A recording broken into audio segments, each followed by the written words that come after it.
do Telecurso 2000 do terceiro Eletrov. Hoje nós iremos falar sobre instituições influentes para a reforma agrária, como o agronegócio e o MST, os pós e contras da reforma no Brasil, vitórias e fracassos da redistribuição de terra em outros países.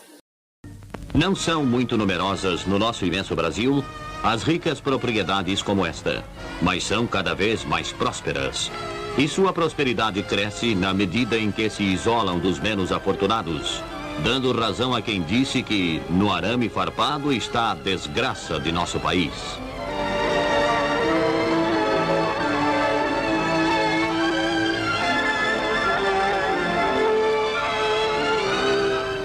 No entanto, não é mais possível ignorar o clamor dos que são íntimos da terra e dela não podem sequer colher o seu sustento. O homem do campo, esquecido e abandonado durante séculos, vê surgir no horizonte de nossa terra uma esperança de melhores dias.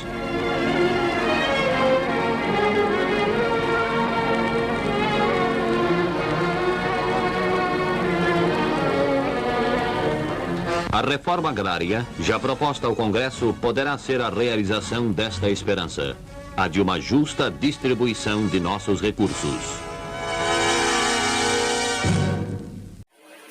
Agora iremos falar com um especialista em reforma agrária no Brasil, Afroche. Bom, como estamos falando do assunto, primeiramente temos que entender o que é reforma agrária. Reforma agrária não passa nada mais nada menos do que um conjunto de medidas que visam promover a melhor distribuição de terra, a fim de encaixar nos princípios de justiça social e o aumento da produtividade.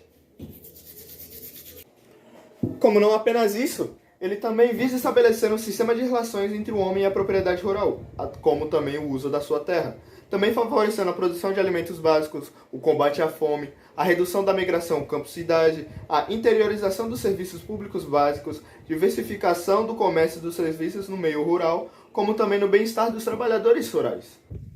Bom, agora que entendemos o princípio de reforma agrária, você deve estar se perguntando, como ela funciona no Brasil? Simples, após séculos de injustiça, o objetivo da reforma agrária brasileira é uma separação justa entre os lafundiários e pessoas do campo. Bom, e como essa distribuição de terra funciona? Simples, a União ela faz uma compra e desapropriação de latifúndios particulares considerados improdutivos por toda a área da federação. E essa distribuição de terras é pelo INCRA, ou Instituto Nacional de Colonização e Reforma Agrária, onde ele distribui e loteia. Bom, além do distribuimento e loteamento das terras, as famílias que recebem esses lotes, elas recebem uma assistência financeira, de consultoria e de insumos, para que elas possam produzir nessa terra. E existe especificamente também, para fim da reforma agrária, a lei de desapropriação, que assegura o direito da União à desapropriação de terras ditas particulares, consideradas improdutivas em decorrência da utilidade pública, especialmente para fim de reforma agrária, podendo haver também outras prioridades de utilidade por parte da União. Houve no Brasil diversas configurações do sistema da reforma agrária ao longo do tempo. Há muitas divergências no que diz respeito à sua execução no Brasil. Existe também a proposta de instituição para o problema de terras, também como uma proposta da Revolução Agrária, resultando num movimento pelas forças das classes interessadas e afetadas pelas más distribuições de terras. Depois dessa incrível explicação, iremos ouvir da cantora Maressa Barreto um pouco sobre o agronegócio no Brasil.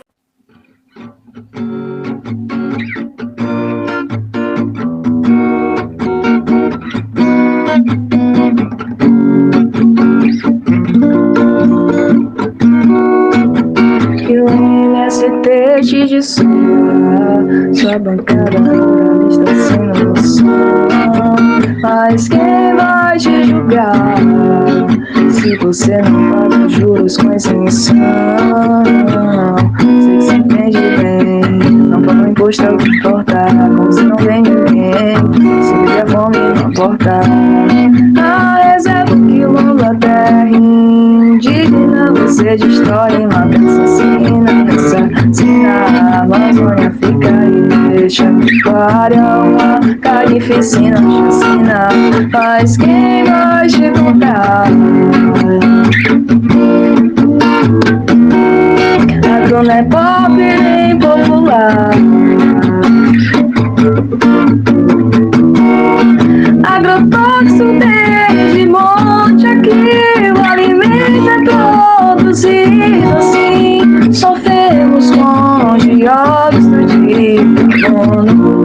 que cada ano aumenta os danos da fauna em meio ao abandono. Latifúndios das suas posses, trabalho escravo nos comove, das carnes que chegam nos centros urbanos. Não falo quanto isso é insano, soltar os gases de metano.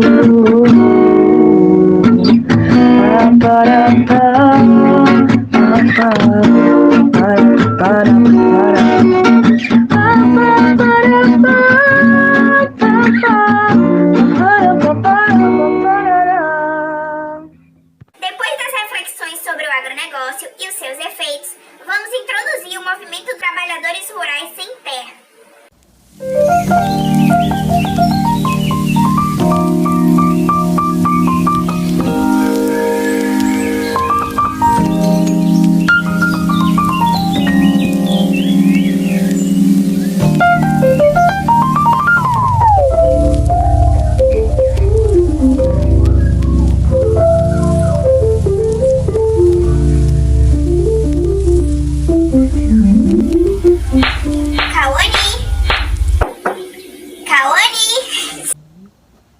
Oi galera, então essa parte do vídeo eu vou falar sobre o MST, dando trabalho para minha editora.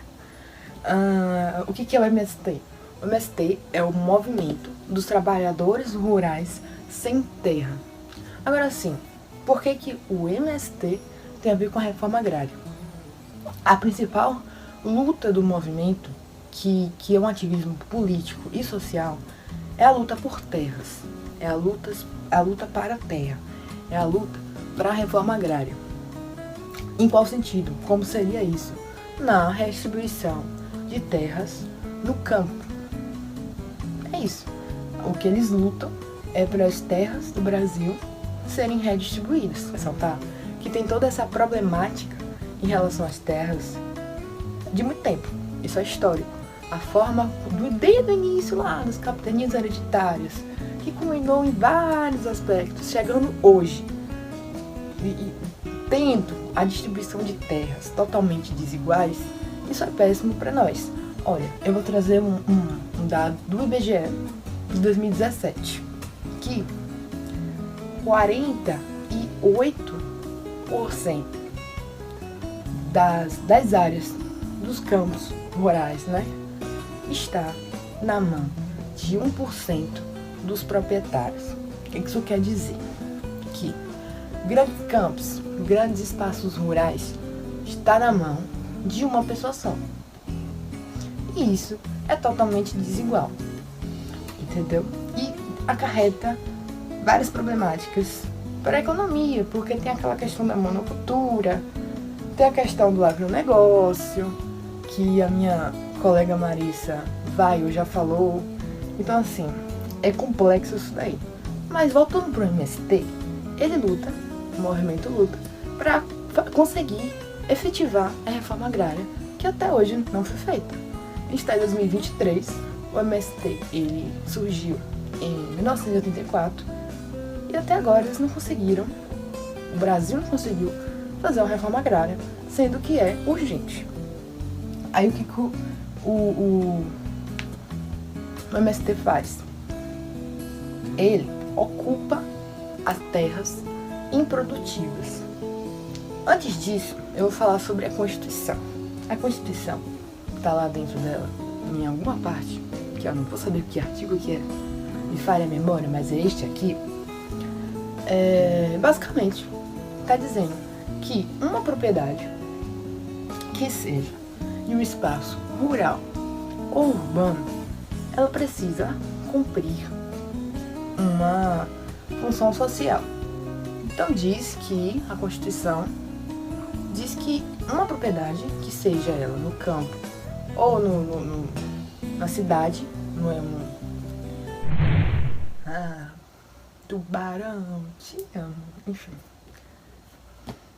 Então diz que uma propriedade, seja ela no meio rural ou no meio urbano, ela precisa cumprir uma função social. Então ela precisa ser produtiva, ela precisa trazer algum bem para a sociedade. Então o MST pega essas terras que não cumprem uma função social, no caso, são improdutivas e ocupam fazendo os seus acampamentos. E qual é o intuito disso? O primeiro é pressionar o Estado para mostrar que existe aquela terra, existe aquela propriedade que está sendo improdutiva, então ela não está seguindo a Constituição.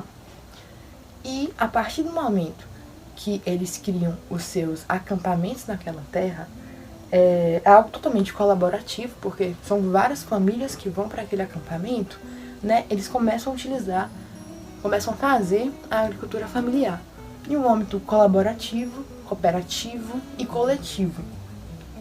E assim, eles não ferem a Constituição fazendo isso, porque dentro da Constituição tem uma parte que diz que se essa terra ela não for produtiva, se ela não tiver uma função social, ela precisa obrigatoriamente ser desapropriada ou ser redistribuída. E aí, se ela for desapropriada, é pagado uma indenização para o proprietário, o antigo proprietário, que no caso vai deixar de ser proprietário porque ela vai ser redistribuída. Então, justamente, são essas terras que o MST vão lá e ocupam. Beleza, aí eles pressionam o Estado e, sendo aprovado, no caso, eles conseguiram mostrar para o Estado que aquela terra estava sendo produtiva, a propriedade ela passa a ser... O MST ela ganha direito sobre aquela propriedade. E aí eles fazem os seus assentamentos, que é basicamente que eles vão pegar aquela terra e torná-la produtiva. Então vão fazer organizações, vão fazer agricultura familiar e torná-la produtiva. Uma coisa que eu não falei também, galera, antes, que todo esse sistema da má distribuição de terra, da má estrutura fundiária do Brasil, quebra com os pequenos produtores. Porque assim, vale ressaltar que quem abastece o mercado interno brasileiro são os pequenos produtores. E eles têm menor quantidade de terra no total da área camponesa, da área do campo, da área rural do Brasil. Sendo que essas grandes propriedades que estão na mão de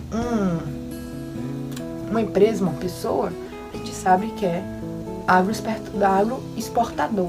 Então, o que vai ser produzido aqui vai ser exportado, sendo que os pequenos proprietários que nos abastecem têm pequenas áreas para fazer os seus cultivos, plantações, enfim.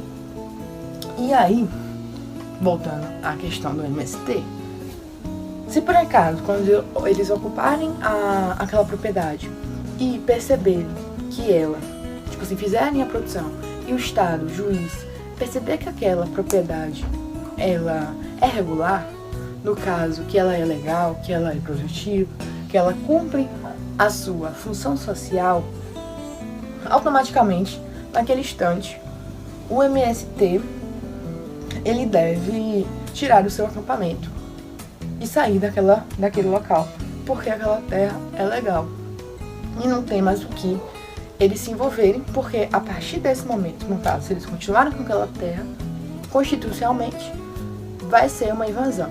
O que acontece? Muitas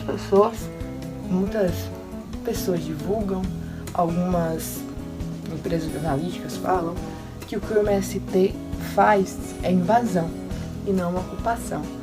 E o que acontece? O MST já fez invasão? Já. No caso, não invasão, mas já teve excessos, já invadiram, ao invés de só o campo, a casa do fazendeiro, e quebraram seus pertences, quebraram os seus pertences privados, inferindo do direito pessoal da pessoa. Já Isso já aconteceu. Já foram agressivos em algumas partes, já aconteceu. Mas há de se entender que isso é uma minoria. Nós, pessoas críticas, ao analisarmos o MST e a sua função dentro da sociedade, dentro do movimento, né? Analisar o movimento, não pode chegar e falar que o MST é invasão de terras, porque o intuito da criação do MST, o que ele faz para a nossa sociedade é ocupação, é tentar agilizar, é tentar pressionar o Estado para fazer uma reforma agrária, é tentar mostrar que isso é urgente.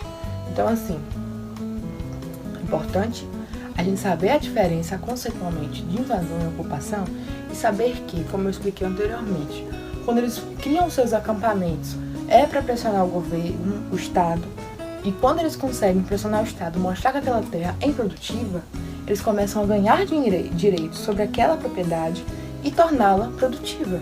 Então, o que eles fazem, basicamente, é tentar fazer uma reforma agrária naquela terra, pegar uma terra que está improdutiva, que está irregular, uma propriedade irregular, e torná-la produtiva, regular, fazendo com que aquela propriedade cumpra a sua função social, né?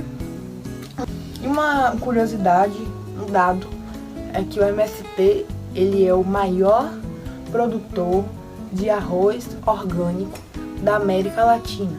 Então, assim, através de suas ocupações, no caso, através de seus assentamentos, eles conseguem realmente fazer com que aquela terra seja produtiva, tenha uma função social. Entendeu? Então, através dessa parte do vídeo, eu espero que você tenha entendido a função do MST, a sua luta e o seu intuito, que é pressionar o Estado para fazer a reforma agrária. Eles lutam para a terra, eles lutam por a terra, eles lutam para conseguir fazer com que o Brasil ele tenha a redistribuição de terras, para mudar essa estrutura fundiária atual, tendo essa distribuição de terras de uma forma igual, de uma forma mais justa, de uma forma que faça com que a grande parte das terras consigam produzir e terem função social para nós, para os brasileiros. E que a reforma agrária é urgente. É urgente. É isso, galera. Para mais conhecimento sobre o MST, para ouvirem o que eu falei para vocês de uma forma mais detalhada, de uma forma mais ampla, com vivências, experiências, eu digo para vocês um documentário, A Luta é para Valer, do MST, vai estar lá no canal do MST no YouTube. Esse documentário é muito bom, então assim, super indico para vocês, se vocês quiserem se aprofundar mais no MST e ouvirem vivências, ouvirem relatos, verem na prática o que eu apresentei para vocês. E é isso, galera, eu espero que vocês tenham gostado dessa parte do vídeo e pode prosseguir para o próximo capítulo, a próxima parte desse vídeo de telecursos. Ah, esqueci de falar que o MST... Ah, esqueci de falar, tem uma inspiração marxista, cara, de Karl Marx, por isso estou de... Então, galera, agora a gente vai falar um pouco sobre a reforma agrária que aconteceu no Japão. A reforma agrária japonesa, ela aconteceu após a Segunda Guerra Mundial. Só que os agricultores que trabalhavam nas terras, eles eram arrendatários. Então, eles tinham que pagar umas taxas para continuar trabalhando nas terras, então, umas taxas mensais para os proprietários das terras. E aí, com a reforma agrária, houve uma desapropriação de mais de 1/3 das terras que foram redistribuídas para esses arrendatários, por sua maioria, e acabou que mais de 90% das terras agrícolas passou a ser cultivadas por agricultores proprietários, não mais arrendatários. E pelo fato da maioria dos beneficiados pela reforma agrária serem ex-arrendatários, serem pessoas que já trabalhavam nas terras, influenciou bastante para a reforma agrária no Japão ter dado bem certo. E o que trouxe de bom é que mais de 40 milhões de famílias foram beneficiadas pela reforma agrária, famílias agricultoras. E fora da reforma agrária no Japão, anos depois, apenas 5% daquelas terras continuaram sendo cultivadas por arrendatários e todo o resto como foram redistribuídas, ficaram com os proprietários mesmos das terras.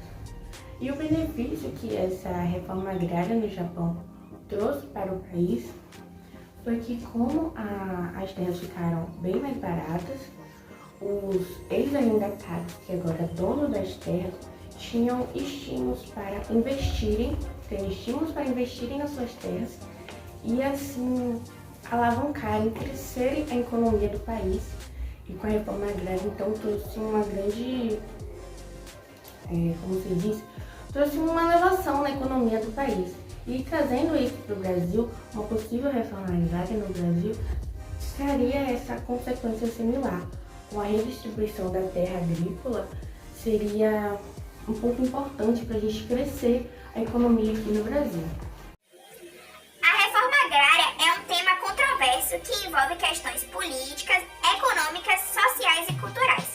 Desta forma, há diferentes opiniões e perspectivas em relação a seus prós e contras.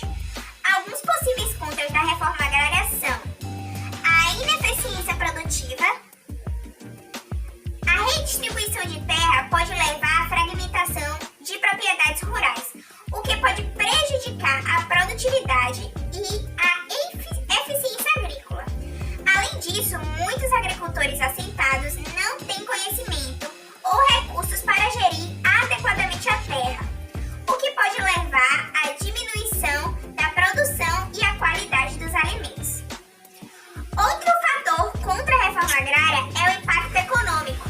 A reforma agrária pode gerar instabilidade econômica, uma vez que a transferência de terra de grandes proprietários para pequenos agricultores pode afetar a oferta e demanda das terras e, consequentemente, os preços de produtos agrícolas. Outro impacto é nos gastos públicos. A implementação da reforma agrária requer investimento significativo do governo em infraestrutura, em assistência técnica, em educação e saúde. Esses custos podem sobrecarregar o orçamento público, comprometendo outras áreas prioritárias. Outro problema são os conflitos sociais. A redistribuição de terra pode gerar conflito social entre o proprietário de terra e os agricultores assentados. Além disso, a falta de planejamento adequado pode levar à ocupação de terras públicas, o que pode gerar conflitos com as comunidades locais e com o poder público.